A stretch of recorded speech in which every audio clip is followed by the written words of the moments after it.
حدوتة ديدي النهاردة فيها شارع هادي وجميل قوي. في بيت عايش فيه بنوتة حلوة وشقية وعسولة، كان عندها 6 سنين. البنوتة دي اسمها سلمى.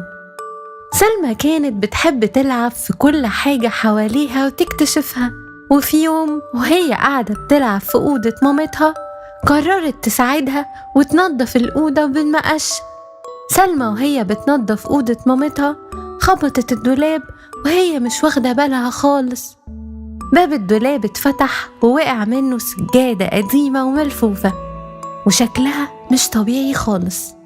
لونها أبيض في ذهبي وفيها نجوم صغيرة كتير قوي.